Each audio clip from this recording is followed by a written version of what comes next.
Hello everybody, this is your Digital Super Saiyan 3, back here with another video, and well, I have been wanting to do this for a while, and that is my April pay-per-view review. For the month of April, I chose to do WWE's Backlash from 2007, and we're in Atlanta, Georgia.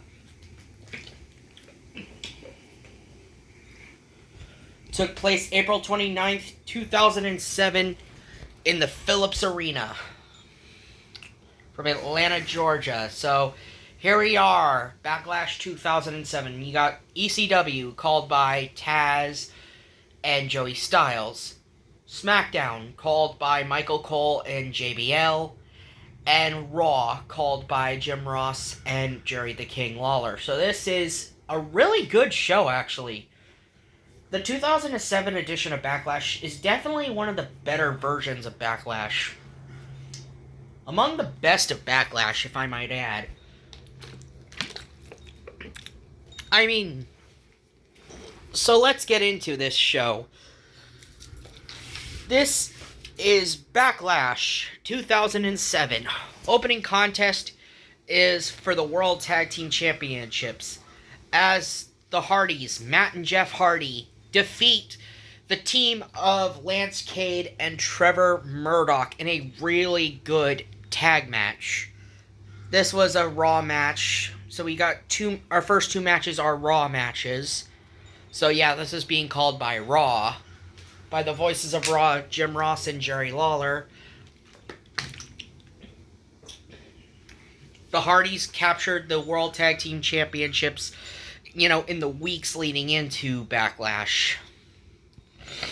I mean, they get quite the ovation here. I mean, this is the Hardy Boys we're talking about. Of course, the Hardys were going to get such a massive rock star ovation against the heel team of Cade and Murdoch. The match ends when Jeff Hardy, who wasn't the legal man, gave a swanton bomb to a prone Trevor Murdoch, leading to the legal man, Matt Hardy, getting back into the ring after having a bit of a brawl with Lance Cade. Matt Hardy gets back in, scores the pinfall on Trevor Murdoch, and the Hardys retain. So, like I said, it's a really good match.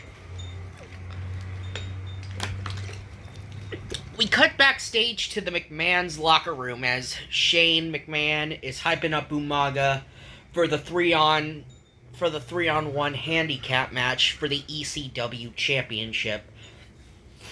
And then you have Do-Rag Vince coming in. Of course, because this is stemming from the fact that the weeks prior to this, at WrestleMania, Vince had his head shaved, thanks in part to Donald Trump, Stone Cold Steve Austin, and Bobby Lashley. But Vince can only go after one of the three, and that person was the ECW champion, Bobby Lashley, who represented Donald Trump. Now, Vince couldn't go after Donald Trump, nor could he go after Stone Cold Steve Austin. I mean, Austin was retired, and, Donald Trump, was doing Donald Trump things at the time. So, of course, the only person he could go after is, of course, the person that represented Trump in the Battle of the Billionaires, Bobby Lashley. Next up, we get a match for the Women's Championship, as Women's Champion Melina defeats Mickie James in a really good match here. Really good match between Melina and Mickie James. I'm not the biggest Melina fan, and I've kind of made that clear. I'm not really all that into Melina. I mean, if you like Melina, that's fine. I never really got into Melina. I don't know. I just never got into Melina. I mean, I don't really like her music all that much. That music of hers just really gives me a headache. And not to mention that that screaming she does. Ugh. Yeah. So Melina defeats Mickie James, gets the roll-up 1, 2, 3, and retains the Women's Championship.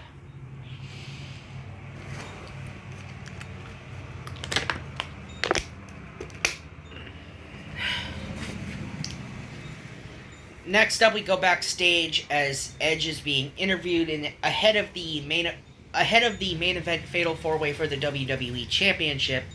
Edge is proclaiming that he is going to win the Fatal 4-Way match for the WWE Championship, and also Christy Hemme, I believe it was either Maria or Christy. I think it was Maria, I believe, that was interviewing Edge, and she asks Edge, "So Edge, how did you win your first WWE championship?" And Edge is like, didn't you see New Year's Revolution last year? I cashed in my Money in the Bank contract on John Cena after he had the hell beaten out of him in the Elimination Chamber. I cashed in on him with a spear, 1, 2, 3, and became the WWE Champion. Now, who's the idiot who made you ask that question? And then Maria points, and then you see MVP with his Money in the Bank contract. Oh yeah, remember when MVP was Mr. Money in the Bank? Oh yes, that's right. He was Mr. Money in the Bank, and then he would lose the briefcase, and then he would lose the briefcase in a match against, well, the same man he interrupts, Edge. Yeah. Because I believe Mr. Kennedy got injured, I believe. Yeah, Kennedy got injured. Yeah, Mr. Kennedy was the guy that WWE gave way too many chances to, until that final screw-up in 2009, which led to him being released. Anyway, he wishes Edge good luck, and then we get into our next match, and it is SmackDown's turn, and we got the hometown boy of Chris Benoit, since this is in Atlanta, Georgia, of Chris Benoit's hometown, as he defeats MVP to retain the WWE United States Championship. Yes, this was Chris Benoit's very last feud in WWE before what had happened. Yes, his very last feud in WWE was against MVP. Benoit ends up beating MVP with the roll-up, and MVP was really on his toes here. This was a pure gamed MVP against Benoit. And Benoit ends up rolling up MVP in the classic schoolboy to retain the United States Championship. A really good match here between Benoit and MVP.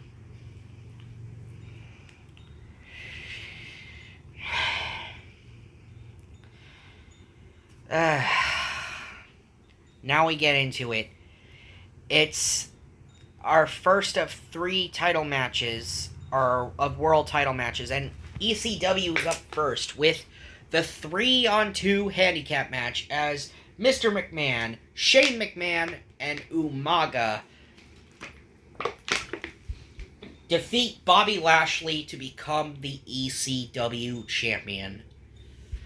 And as Joey Styles says, this is the darkest day in ECW history. 14 years of memories of ECW, all just leading up to the chairman of WWE, Mr. McMahon, as the ECW champion.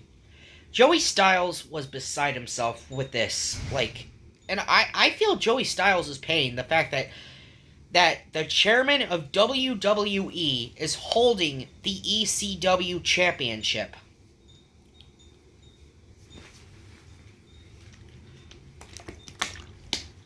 And yes, most of the dirty work was mostly done with Shane McMahon and Umaga. Shane McMahon and Umaga were the ones who mostly were doing the dirty work. Bobby Lashley loses the ECW championship, and Mr. McMahon, as Gerald Briscoe says, Mr. McMahon is now the new ECW champion. But don't worry. Now we get into two of the best matches on this show. And they come back to back. And this is the first match, and it is for the World Heavyweight Championship. As the new World Heavyweight Champion, The Undertaker defends the World Heavyweight Championship against Batista in a last man standing match.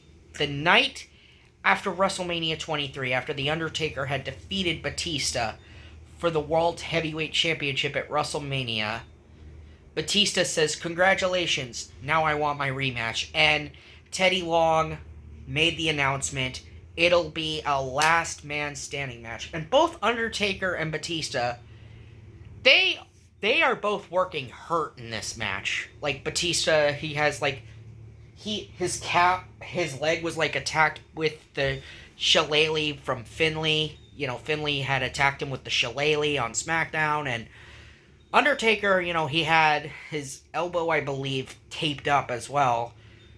So yeah, these two men, they were working hurt, and yet they still put on one of the best last man standing matches I had ever seen. Undertaker, Batista, definitely one of the best rivalries that ever happened in both men's careers. Taker and Batista took it to each other. Like, we see Batista get busted open with the steel steps. We see steel chairs being used. We see them brawl up to the stage.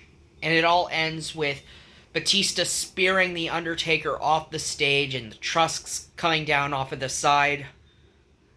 And neither man makes the 10 count, but Undertaker still retains the World Heavyweight Championship, despite the fact that neither man made the 10 count, was able to stand at the count of 10. This was a really, really good last man standing match between Taker and Batista. And now we come to it, the main event of the evening here at Backlash.